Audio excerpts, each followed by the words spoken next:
Hello and welcome to the June Web Exclusives demo, and what a treat we have in store for you today. I decided when I was looking at this collection, do you know what? While these work independently beautifully as card toppers and things like that, I actually wanted to tell a story featuring every single one of the dies included within this collection. So to do so, I thought, okay, how can I do this? Let them all have their own centerpiece to the card, but also then all work together. And I thought, you know what? The best way to do that, let's employ some construction acetate and make a card base, something a little bit different.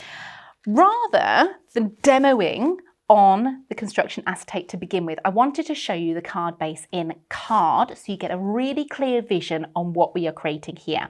I've taken a 7x9 card blank design, and I've 7x9 inches, I've been asked to say 7x9 inches card blank, so a piece of 300 GSM cardstock here. And then diagonally across from the 7 inches down to 1.5 inches, I have cut. So we got this kind of stepped effect. And then every 3 inches we have scored. What that means when we come to fold the card over on itself, you get these clear, distinct points of areas for decoration overlapped, but allowing you space to then pop your designs. So if I bring in the construction acetate, we've made that in exactly the same way, but obviously it's really hard to see on the camera. It will be easier once we start adding two. So we've taken again 7 inches by 9 inches along, and then from that 7-inch point down to 1.5 inches from the base, we have cut on the diagonally. We have also then scored at 3 inches and 3 inches increments along to give you this concertina effect. When you're scoring construction acetate, you want to get a really nice neat fold on here. The best way to do it is to use a scoreboard, but rather than the ball tool included, use a pokey tool at a very shallow angle. So what we'd be doing is going on like so, a very shallow angle on your pokey tool to score into the construction acetate and give you that defined edge. Take that pokey tool not only across the very, very top, but also lengthways across the very, very bottom to give you that area in which you can then fold like so, and then sharpen up that fold by using a bone folder tool like so, just to make everything much neater. Now you might be asking, okay, Hannah, well, why on earth are we cutting this down on the diagonal first? Why aren't we cutting it afterwards? If you cut it afterwards, trying to cut the areas that have been folded can cause the fold on it to split. So you're best off cutting it first on the diagonal, then scoring it. To give us a backdrop to our design, you can see now, if I include that little beautiful scene of the paper behind, we're instantly introducing a world into which our animals and things are going to layer on top of.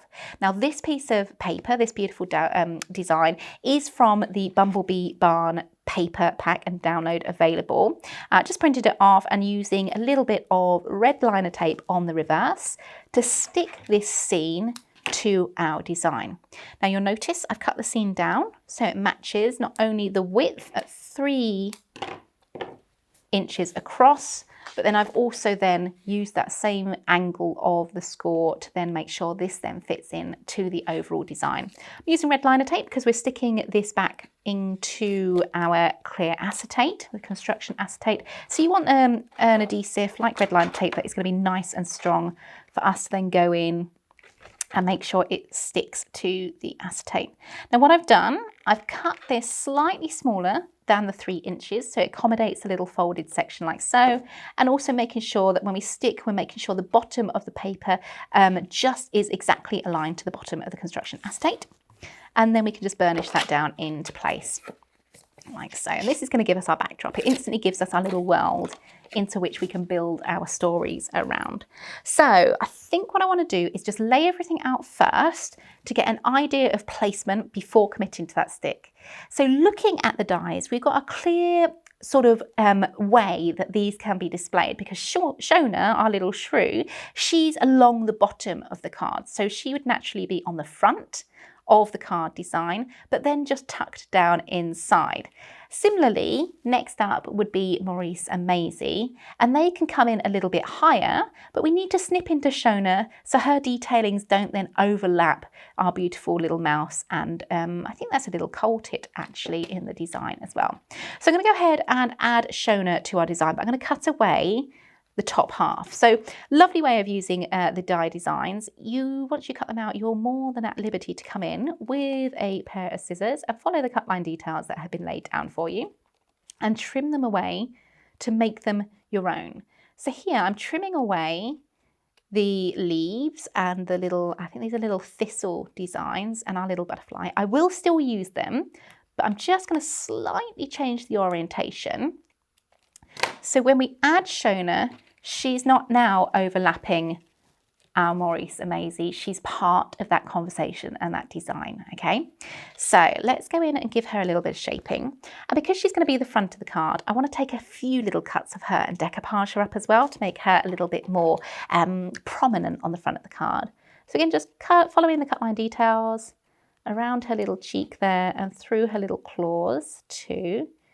Again, each and every part of the areas I'm snipping away can go in my box for a project for another day. So nothing's wasted. And they might even feature in this card that I'm creating now, just depending on how we get on. Just going to snip round her. I'm going to take away her tail as well because we're making those decoupage layers. So anything in the background would be snipped away to bring those layers into the foreground. Just snipping away those flowers because they would be in the background and around her little snout there as well. So I've got a decoupage layer, and do you know what? I think we'll go for a third one just to add in this beautiful little face that she has too. I think she's absolutely gorgeous. I'm going to work with so many previous collections that we've had from Two Red Robins as well. Tell the stories with all the little different animals in your stash. So just take in Shona's little face there for our third decoupage layer. I'm not going to stick because I am going to work from the back forward, so I'm not squashing any of the layers. Similarly with our little mices and things, they are going to sit within the card itself. So it might be that I trim into those. I don't think I'm going to add decoupage to those, but what I do want to do is add in a few more florals. So rather than using the abundance just like a little basket, I'm going to snip into them and take away some of the flowers as foliage in the background. So let's just go in, just following the cut line details of the flowers, and look how different this is going to make this die cut look. So not having that basket in place, but just having the flowers instead. Just letting the scissors follow the cut line details all the way around. I'm not going to be too precious about cutting out all the fine little flowers here. We can just come into those at a different stage, use those in a different project perhaps, but just giving us an option. And let's also come in, snip away those leaves and the handle of the basket. So just leaving us with the details like so. So this is going to give us a little bit more of a backdrop to our, look how that transforms. It instantly makes it into a little world, doesn't it? Flowers for there. And I do feel like we want to include some of these little leaves and these little thistles that we've used and cut away from Shona, but let's include them within this little bouquet too. So you get a nice tie-in to the front of the card with these also. Then our last little panel, because I said I wanted to include each and every single one of the designs, let's have a couple of our wonderful swallows and swifts kind of coming in and flying around. Maybe the smaller ones, maybe the large ones. It completely depends. We've got options on these as well. Let's have them swooping and flying in the background too. Okay, so now you've got your whole story. You've got your flowers in there, you've got your mouse and your little birdie in there, and of course we've got Shona decoupaged up in front too, giving you a really lovely little design. Once you're happy with placement, we can begin sticking. So let's go in with Shona to begin with. Let's shape her out. I'm going to stick her first layer on with red liner tape again, just because we're sticking to a shiny surface, but it may well be at home you can go in with either foam pads or a little bit of Pinflair, something like that. It just gives you options. So let's just burnish that red liner tape into place using a bone folder tool. It gives me the ability to try and go in and remove that carrier sheet without messing around too much. And again, I'm looking to the bottom of the die cut. I don't want any of the leaves and things coming over the edge. If for placement I need to have them hanging over, I can just go in and trim those away afterwards, just making sure that anything then doesn't overlap the bottom, because this is the area that's going to sit flat to your card. So you want to make sure nothing overhangs. So we can just go in and trim, and that will now stand beautifully. Shona, of course, is being decoupage, so we've already snipped away her layers.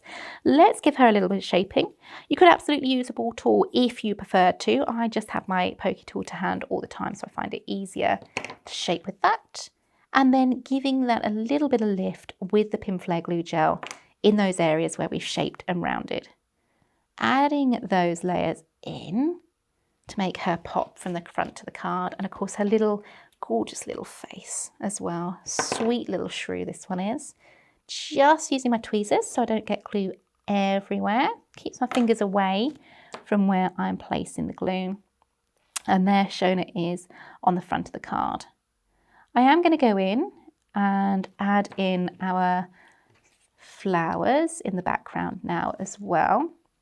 Have them spilling over the edge of the design, because it gives you a really different look to it. It gives you a nice feel, it gives you a more organic feel. It also looks like the flowers are real and kind of escaping the detailing of the card base itself. And again, I'm just sort of eyeballing where everything would sit, because you want them sort of in conversation, this trio of creatures, if you like. Have them lifted slightly so that Shona is included and overlapping ever so slightly, but have them so they are prominent as well. Same thing again, let's go in with our red liner tape just for the flowers.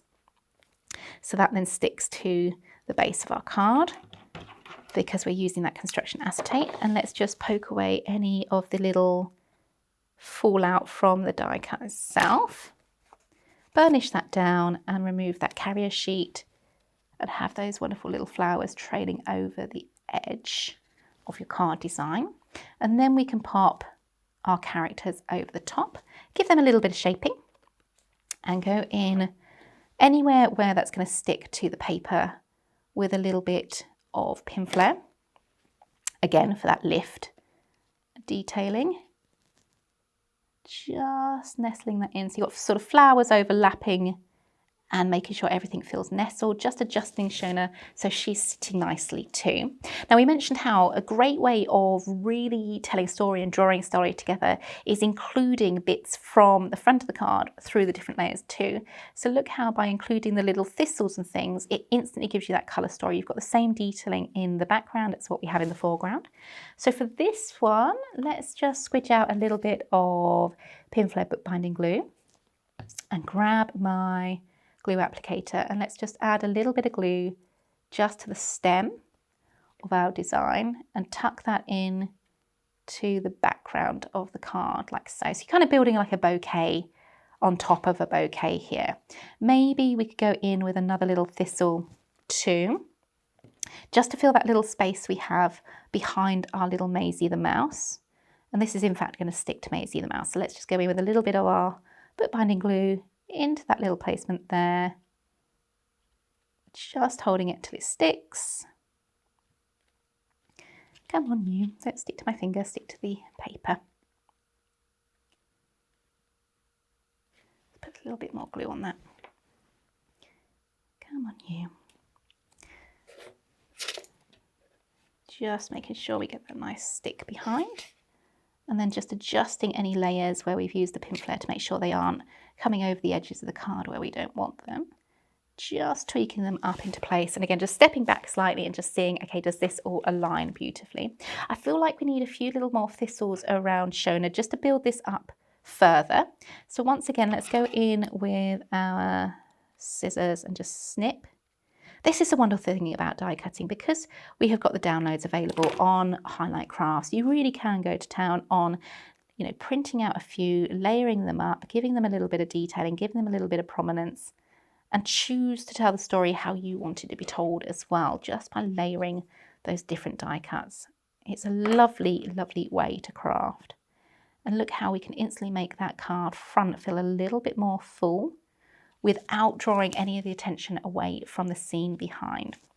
We have a few little butterflies and things I think could be included beautifully in the background, again drawing the line up over the edge of the card too. And of course these are all bits that we've cut away from the foreground, so it's really lovely to continue this and use these elements too, once again shaping and detailing. anywhere whereby we've cut it away, you want to be able to then tuck those in behind and just tell that story. Look, he's really transforming the look of this bouquet. It looks totally different just by adding in a few little bits from the other die cuts there. And just tucking those little cutaway edges behind so they don't show. That's really sweet. I feel like Shona could do with a little something here. We've got kind of a little bit of a blank space where we haven't got any characters and we've only got a few little flowers. So an easy way to then counter that is to look at our snip-aways that we've done from the die cuts and the layers, of course, of the decoupage and things. Round off any areas that you've perhaps used. And look how we can instantly fill those little areas with detailing as well. For this one, again, I am going to use red liner tape just because it sticks better for quick demonstrations on construction acetate. Snipping that down, burnishing it in place again, and removing that carrier sheet, like so. Any untidy edges, just pop behind your die cuts like so. And I think let's make that even more full. Let's go in with another little head to that thistle. Almost looks like Shona's having a little nibble of this thistle, doesn't it? Let's go in a little bit more red liner tape, trimming that down. I love how these cards come together just by layering, just by looking to the die cuts for the inspiration and then layering them up. It comes together so quickly and so beautifully there. Another little thistle. So now what we've done, we've drawn any attention away from that background by filling that little area to the front. Shona is still decoupaged up. She still is pride of place, but you've also then created this whole world behind. Now, similarly, we want to do the same thing again, but just with a couple of the swallows in the background to fill this little bit of space to the top. But let's go in. Do I want the big? I'm just kind of going to look to see how it looks when we close the card because we've got the butterfly there. Yeah, I think he works quite nicely. And maybe a smaller one off in the distance. Maybe, do we go with a bigger one? Let's have a look, see what that looks like as well. I think that looks quite fun. Let's go big. Why not? Let's go big on this. We've got the option, so let's do it. A little bit more glue because we're sticking, rather than sticking to the construction acetate, we are sticking directly to the paper. And see how I've shaped the wings forward as well to give you that impression of flight. Let's just look to where we can place. Remember in that butterfly, we don't want to overlap too much when the card is closed. So we can lift his wing just slightly.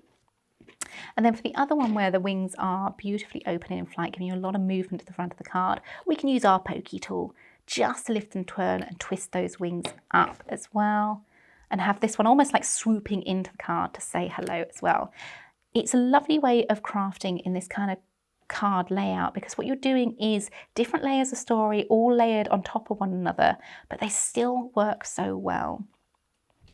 Little birdie just swooping in to say hello to finish. Let's have a look at how that comes together. We could absolutely decoupage up the little bird and the little mouse should we wish to, but you know what, I think just for the fact we want all the focus on Shona at the front, I think that works quite beautifully. So once we stand up the card, you can see those little stories coming to life, those little detailings there. We've got Shona at the front on that first level that we've created, then stepping back a level. We've then got our Maurice and Maisie, our little mouse and our little Blue Tit having the conversation. When the card is folded flat, you can see that whole world, the layers, how they interact and how they detail too. But when they are open, to give you that kind of stepper effect, it all comes together rather beautifully like so. That hopefully gives you a little bit of an overview of just one storytelling way and a construction acetate base.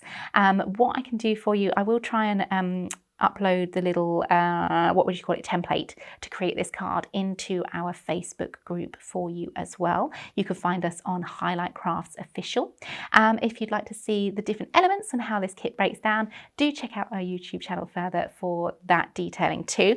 And of course, whilst you're there, do you know what? Hit that subscribe button and that notify button to be informed of any new content that we bring you. We're bringing you a whole host of different education as well. Thank you very much for joining me for this video, and I shall see you very soon.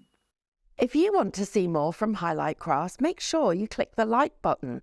Subscribe by clicking the subscribe button below and click the bell icon to receive notifications of all of our future content. You can also click here to see our latest video, or click here to see more videos like this one.